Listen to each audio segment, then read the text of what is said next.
নমস্কার, আমি অয়ন। গল্প কথা 2.0-তে আপনাদের সকলকে জানাই স্বাগত। আমাদের এই চ্যানেলটিকে যারা এখনো সাবস্ক্রাইব করেননি তারা দয়া করে সাবস্ক্রাইব করবেন, অবশ্যই গল্প ভালো লাগলে। তাছাড়া বন্ধু বান্ধব আত্মীয় পরিজনদের মধ্যে আমাদের চ্যানেলের গল্পগুলিকে শেয়ার করতে কিন্তু ভুলবেন না। চলুন তবে শুরু করা যাক আজকের গল্প। আধার রাতের শ্মশান যাত্রী।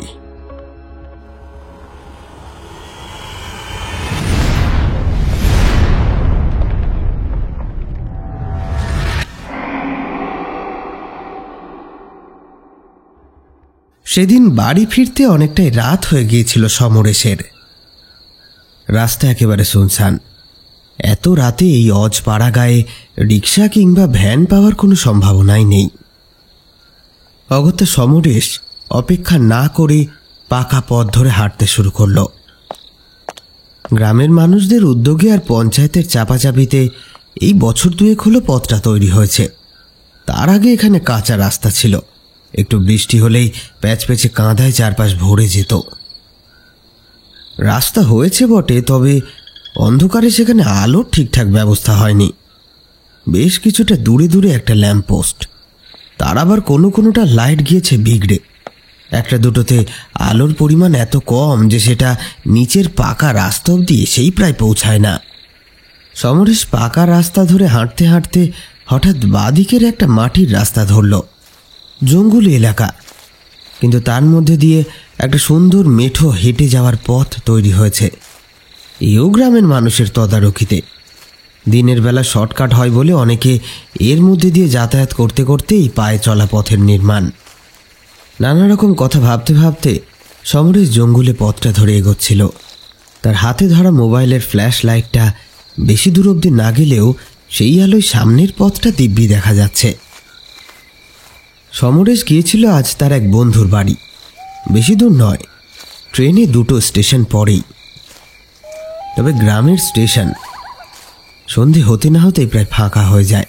তাই তড়িঘড়ি করে 8:30-9টা নাগাদ স্টেশনে পৌঁছেও কোনো ভ্যান রিক্সার দেখা সে পায়নি। অগত্যা কি আর করার, দ্রুত পা চালিয়ে এগোতে লাগলো সমরেশ। রাতের বেলা জঙ্গলের মধ্যে নানাবিধ আওয়াজ হয়, সেসব কোনো দিকে কান না দিয়ে সমরেশ এক মনে হেঁটে চলেছে। এমন সময় দেখল তার থেকে বেশ কিছুটা তফাতে একটা সাইকেলে করে লোক যাচ্ছে। তবে তার সাইকেলের গতি বেজায় কম। সমরেশ যেন হেঁটেই তাকে ধরে ফেলতে পারবে। বয়স্ক লোক বোধ হয়। সমরেশ হেঁটে নয়, ছুটে সেই সাইকেল আরোহীর কাছে পৌঁছালো। কাছাকাছি পৌঁছাতেই মোবাইলের আলোয় সে লোকটাকে চিনতে পারল। আরে পঞ্চা কাকা যে, এত রাতে কোথায় গিয়েছিলে? আরে সমরেশ যে। লোকটা প্যাডেল করা থামিয়ে দাঁড়িয়ে পড়ল। সাইকেলটাকে স্ট্যান্ড দিয়ে দাঁড় করিয়ে নিজেও নামলো সাইকেল থেকে। অন্ধকার জঙ্গলের মধ্যে কোথা থেকে যেন চাঁদের কিছু আলো ঢুকেছে। সেই হলদেটে ফ্যাকাশে আলোয় চরাচর একেবারে উদ্ভাসিত। তবুও সমরেশ তার পঞ্চা কাকার মুখটা ঠিক করে দেখতে পাচ্ছে না। মোবাইলের আলোটা নিয়ে আরো কাছাকাছি এগিয়ে গেল সে। অন্ধকারে ভদ্রলোকের ধুতি পাঞ্জাবির ওপর মোবাইল ফ্ল্যাশের ওই সাদা আলো পড়ে একেবারে যেন ঝকমক করে উঠেছে। কাকা, ওই আমি একটু গিয়েছিলাম আমার এক বন্ধুর বাড়ি। বন্ধুর আজকে জন্মদিন ছিল, তাই একটু খাওয়া দাওয়া হলো। আচ্ছা, বেশ বেশ। খাওয়া দাওয়া যে ভালোই হয়েছে তা তো ওই চকচকে চেহারা দেখেই বোঝা যাচ্ছে। তা রাত তো অনেক হলো, উঠে এসো সাইকেলে, আমি তোকে পৌঁছে দিই। এই যেন হাতে একেবারে স্বর্গ পাওয়া। অন্ধকার এই রাতে যেখানে ভ্যান রিক্সা কিছুই পাওয়া গেল না, সেখানে হঠাৎ এমন একটা প্রস্তাব, তাও এমন পরিচিত মানুষের থেকে, এ যে ভাবাই যায় না। অনেক ধন্যবাদ কাকা, কিন্তু হ্যাঁ, আমি সাইকেল চালাবো, তুমি বসবে পিছনে। আচ্ছা, ঠিক আছে ঠিক আছে, তোমাদের এখন জোয়ান বয়স, তোমরাই তো চালাবে সাইকেল। হ্যাঁ, আমি বসছি পিছনে, কোনো চিন্তা নেই, চলো ধীরে ধীরে চলো। সমরেশ মোবাইলের ফ্ল্যাশটা বন্ধ করে পকেটে রাখল। পথ চলতে আর অসুবিধা নেই। কারণ সাইকেলের সামনে একটা হলদে আলো লাগানো আছে। সিটে বসে প্যাডেলে পা রাখল সমরেশ। চলো বাবা, এবার চলো। সাইকেল চালাতে শুরু করলো সমরেশ। তবে এসব কিছুর মধ্যে সে ভুলেই গেল পঞ্চা কাকাকে করা প্রশ্নটা। এত রাতে পঞ্চা কাকা যে কোথা থেকে ফিরছে সে প্রশ্নের উত্তর কিন্তু কাকা তাকে দেয়নি। সাইকেল এগিয়ে চলেছে। কিছু দূর যাওয়ার পর সমরেশ সাইকেলের গতিটা একটু কমালো, বলা যায় কমাতে বাধ্য হলো। সাইকেলের হলদেটে আলোয় সে দেখল 4 জন লোক একটা শবদেহ নিয়ে ধীর পায়ে এগিয়ে চলেছে। শবদেহটা সাদা কোনো চাদর দিয়ে ঢাকা। চাঁদের আলো সেই চাদরের উপর পড়ে ধপধপ করছে চাদরটা। যে 4টে লোক শবদেহটাকে বহন করে নিয়ে চলেছে তাদেরকে ঠিকভাবে দেখা যাচ্ছে না, যেন চাঁদের সমস্ত আলোই এসে পড়েছে ওই সব দেহটার ওপর। সমরেশের সাইকেলের থেকে এখন ওই সব দেহের যাত্রীদের দূরত্ব মাত্র হাত 10। আচ্ছা কাকা, বলছি যে এরা এখন এদিকে কোথায় যাচ্ছে? এদিকে তো কোনো শ্মশান নেই, শ্মশানের রাস্তা তো অন্যদিকে। সমরেশ কোনো উত্তর পেল না। আবার সে জিজ্ঞেস করল, পঞ্চা কাকা, বলছি দেখো সামনে এরা ওদিকে তোমাকে দেখতে হবে না, তুমি সরাসরি সাইকেল চালিয়ে সোজা চলো। রাত অনেক হয়েছে, বাবা মারা চিন্তা করছে হয়তো। সমরেশের মনে একটা খটকা থাকলেও সে আর কথা বাড়ায় না, দ্রুত প্যাডেল করে এগিয়ে যায়। সব যাত্রীদের পাশ কাটিয়ে এগোনোর সময় একটা গাছের তলা দিয়ে তাকে যেতে হয়। ফলে ইচ্ছা থাকলেও চাঁদের আলো সেখানে ঠিকঠাকভাবে না পৌঁছানোয় ঘাড় ঘুরিয়ে অনেক চেষ্টা করেও সব যাত্রীদের মুখ সমরেশ দেখতে পেল না। আবার সমরেশ সাইকেল চালাচ্ছে।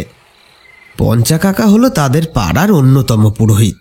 না, আরও অনেক পুরোহিত আছে, তবে প্রত্যেক বাড়ির নানাবিধ পুজোতে বেশিরভাগ পঞ্চা কাকারই ডাক পড়ে। তার প্রথম কারণ হচ্ছে তার সুমিষ্ট ব্যবহার, আর দ্বিতীয় কারণ হলো কোনো রকম দক্ষিণা ছাড়াই পুজো করেন তিনি। দক্ষিণা বলতে ওই পুজোর ফলমূল নিয়েই তিনি সন্তুষ্ট। পঞ্চা কাকা বরাবরই কথা বলতে বেশি ভালোবাসেন। কথার মধ্যে এমন হাস্য কৌতুক থাকে যে তার সামনে দাঁড়িয়ে যে কথা বলে সে না হেসে পারে না। হেন পঞ্চা কাকা আজকে এত চুপ কেন? সমরেশ এতটা পথ সাইকেল চালিয়ে এলো, তার মধ্যে পঞ্চা কাকা নিজে থেকে তো কোনো কথা বলেনি। হঠাৎ করে এই খেয়ালটা সমরেশের মাথায় এলো, এবং সেই সাথে আরও একটা চিন্তা হলো। পঞ্চা কাকা সাইকেলের পিছনে বসে আছে, কিন্তু সমরেশের সাইকেল চালাতে এতটুকু বেগ পেতে হচ্ছে না, মানে অতিরিক্ত কোনো শক্তি প্রয়োগ করতে হচ্ছে না। যেন সাবলীলভাবে এগিয়ে চলেছে সাইকেল। মনে হচ্ছে সে যেন একাই সাইকেল চালিয়ে আসছে। ঘাড় ঘুরিয়ে একবার আর চোখে পিছনের দিকে তাকায় সমরেশ। ওই তো সাদা ধুতি পরা লোকটা দিব্যি বসে আছে পা ঝুলিয়ে। সমরেশ কিছু একটা বলতেই যাবে, এমন সময় সামনের দিকে আবারও নজর পড়ে তার। সাইকেলের আলো যতদূর পৌঁছচ্ছে সেই গণ্ডির মধ্যেই আবারও সেই 4 জন সব যাত্রী। এ কি, এরা তাদের পাশ দিয়ে কখন টপকে এলো? মুহূর্তের মধ্যে যেন সমরেশের হাত পা ঠান্ডা হয়ে যাচ্ছে, আড়ষ্ট হয়ে যাচ্ছে দেহটা। হলদে আলো সে দেখছে সব যাত্রীদের দল একই লয়ে এগিয়ে চলেছে। কিন্তু এ কি করে সম্ভব? সে তো ইতিপূর্বেই তাদেরকে পাশ কাটিয়ে এসেছে এবং অনেকটা পিছনে ফেলে এসেছে জোরে সাইকেল চালিয়ে। এখন এই 4 জন তাদের পাশ কাটিয়ে কখন আগে এলো? সমরেশের গলা শুকিয়ে আসছে। এখন একটু জল হলে ভালো হয়।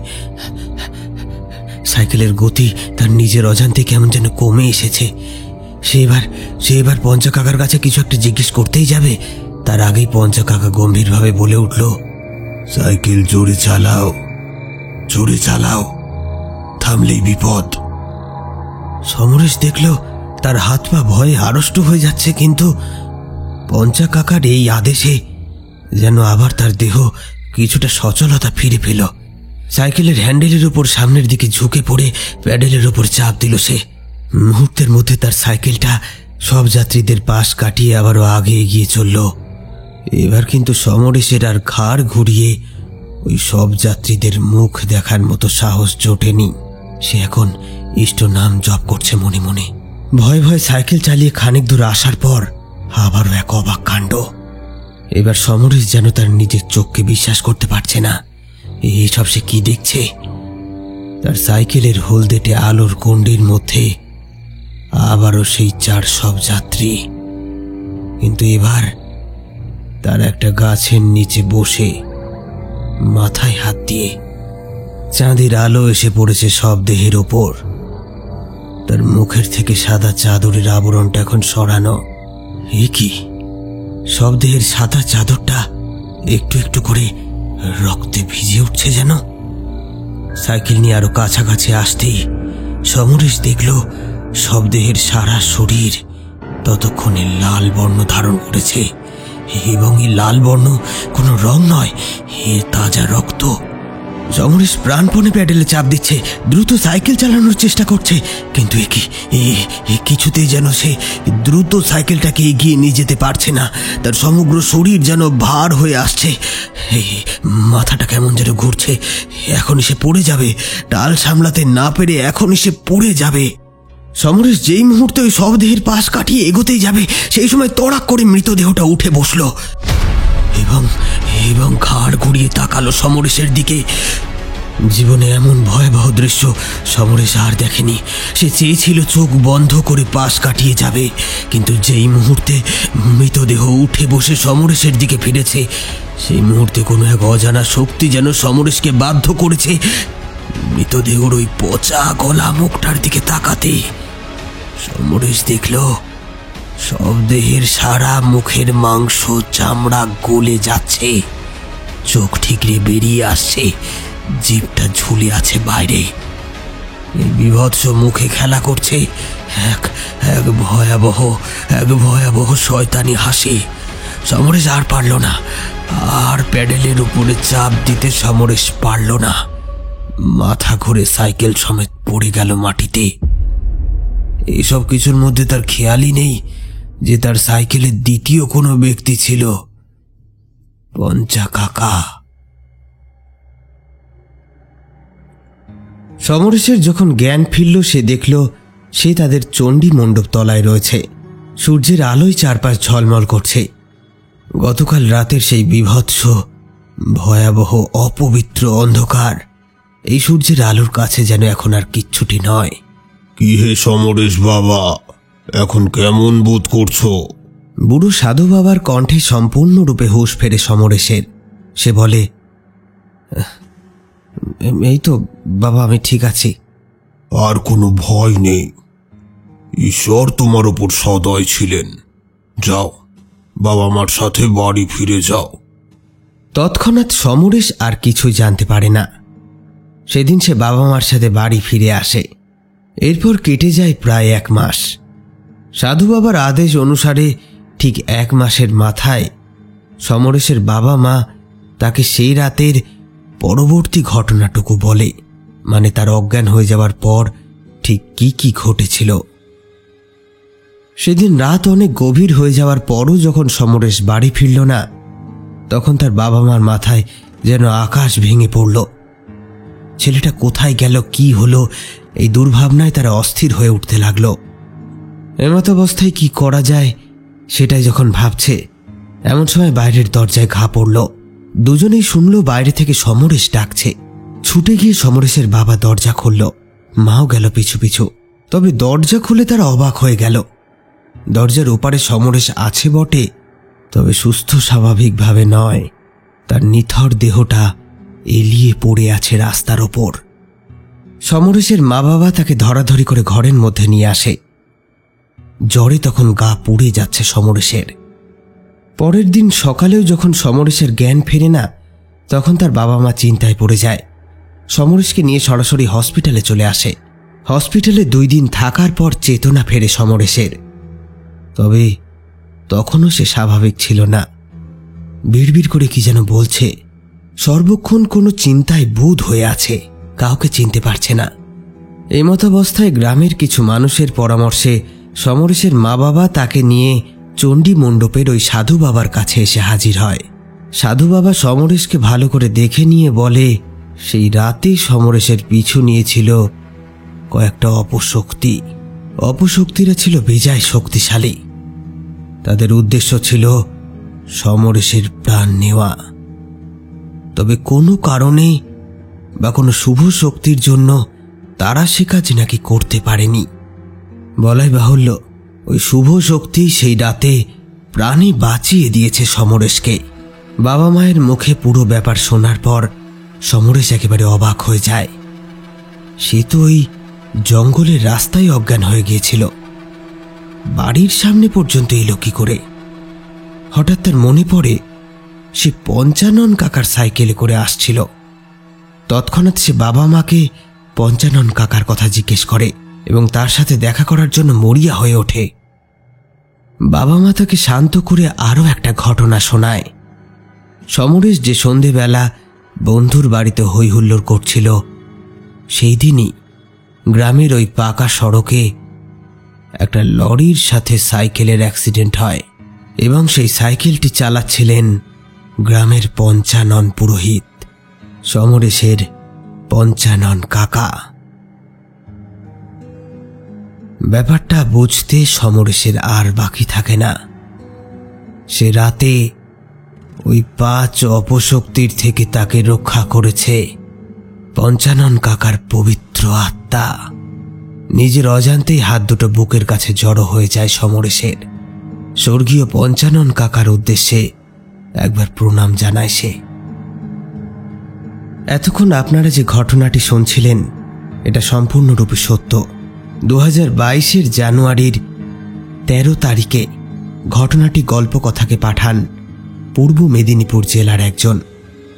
গ্রামের নাম এবং গল্প প্রেরকের নাম তিনি জানাতে অনিচ্ছুক।